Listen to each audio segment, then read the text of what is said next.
We found out yesterday that you are very interested in lead generation. Lead gen is a big word today.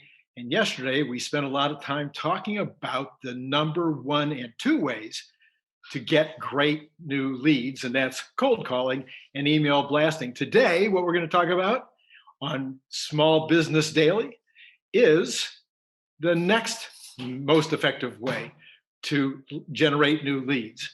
And I'm Randy Kirk, and I've been doing this kind of lead generation pretty much my entire career. So hopefully some of this will be valuable for you. If you think that lead generation is important to you, please hit the like button, and maybe you want to subscribe and then get some notifications, because we're going to continue to talk about lead generation for at least another day. And maybe we won't hit the best topic for you today. Maybe that'll be tomorrow, or maybe it was yesterday. So don't forget to check out yesterday's video. Okay, lead generation we're going to be talking about today is we're going to be talking about networking.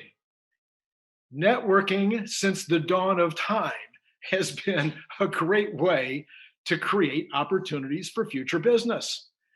Networking is not just what some local business people might think of in terms of going to the Chamber of Commerce meetings, or going out to your local Rotary, joining different clubs or churches. Those are tried and true methods for lead generation, is going to places where your prospects are also attending, and then joining, or at least participating, and then somehow becoming friendly and establishing potential prospects. Those kinds of lead generation is now a big topic, a very big topic, especially in local business circles. Networking can be at much greater and different levels than that. So for instance, trade shows are an age-old way for finding prospects, both those who are in the booths, so you can go and attend a show with the plan of meeting the individuals who are in the booth trying to sell you, and you're going to get their card. You're going to have a brief conversation with them, not get in the way of what they're there to do any more than necessary, but you're going to meet them. You're going to talk to them for a minute, find out if they really are a prospect, and get their card. So that would be a great reason for going to a trade show, just to prospect with the booth operators. Number two, you're going to prospect with the people in the aisles. So you're going to find people that are in the businesses you're looking for by reading the badges as you're walking around. You're going to prospect by going to the speakers, the meetings that are being held. There's also going to be some parties after that are great places to go and network. There may be rooms where companies are holding meetings that are open to the public or open to you, where you can go and prospect with the other individuals that have come to those meetings. So there's all of these different places where you, as an attendee to a trade show, can go and get in a lot of networking opportunities, pick up business cards, get to know folks, and then follow up with them later. Of course, the trade show is mostly designed for the person who's got the booth, who is going to be looking for prospects that are walking up and down the aisles. And let me tell you something. You can work a trade show many, many different ways, but whether it's a trade show on a national or regional level, or whether it's a farmer's market down the street, or some kind of a local event where people have put up booths in a mall or something like that, and you have a booth, there's a wide range of ways that people operate those booths. And unfortunately, most of them are standing there waiting for people to walk into the booth. They might throw some candy out on the table with the hope that people will pick up their candy, and that could be a conversation starter. They throw brochures on the table, hoping people will grab their brochures. Quite frankly, in my opinion, my job, if I've got a trade show booth, is to grab people by the collar and drag them into my booth until I'm sure they're not a prospect. That may mean I'm going to stand there and hand out something free. I'm not going to wait for them to grab the something free on my table. I'm going to be at the line of my booth, or maybe in front of the table, out in the aisle, offering something to the people that are going by and engaging in some kind of conversation. I'm going to be creating some kind of activity or energy in the booth that's likely to get people to come around and find out what the heck is going on. So whether that might be a spinning wheel where you're giving away something, people can spin the wheel and maybe they win a buck or they win some kind of a prize, or it could be some kind of an act, some kind of a video that's playing, but it can't just be a you know boring video. It's got to have some action going on, something that people are interested in. It could be individuals testing things in the booth. I've done this many times. So you set up a test and people can come in and find out why your product or your service works based on some kind of a test that they are going to do. You could be offering some kind of free service. I used to be in the bicycle water bottle business, and we printed, the squeeze bottles, and we printed on those bottles. So we would bring our artists to the trade show, and we would have lines of people standing in line waiting to talk to our artists so that they could design a logo or design something that was going to go on the side of that bottle. And then they would get all that artwork for free. So you see, these are the kinds of things, if you're going to do a trade show and you want prospects, these are ways to get that networking to take place at a much higher level.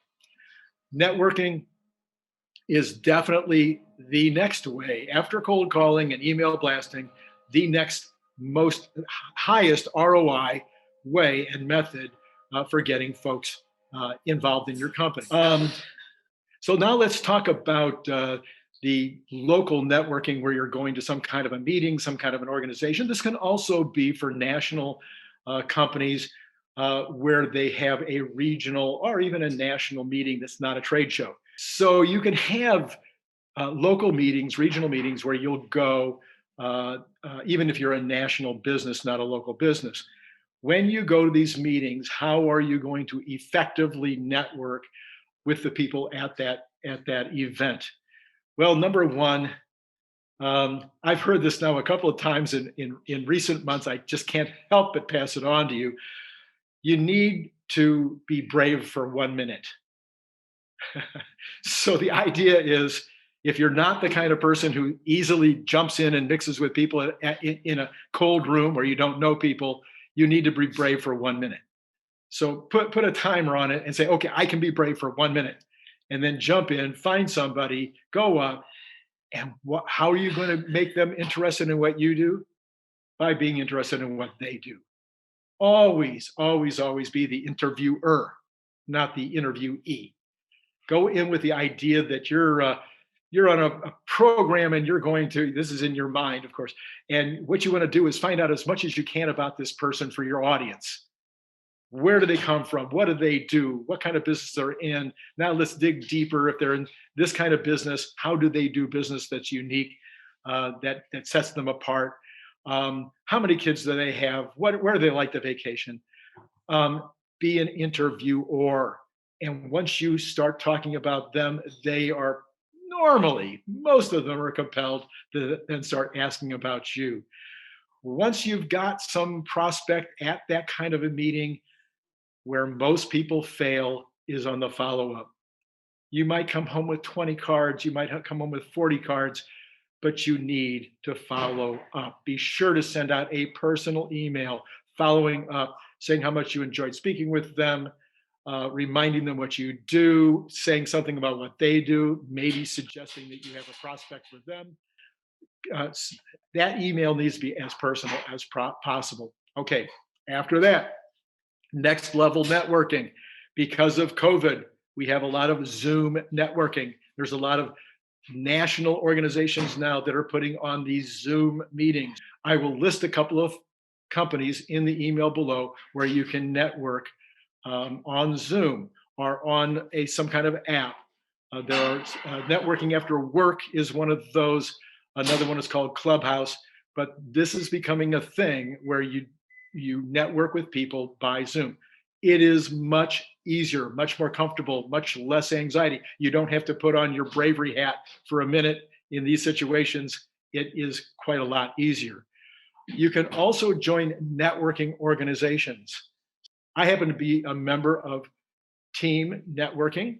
Team is an organization that has groups in quite a few cities across America where business people come together and they share leads.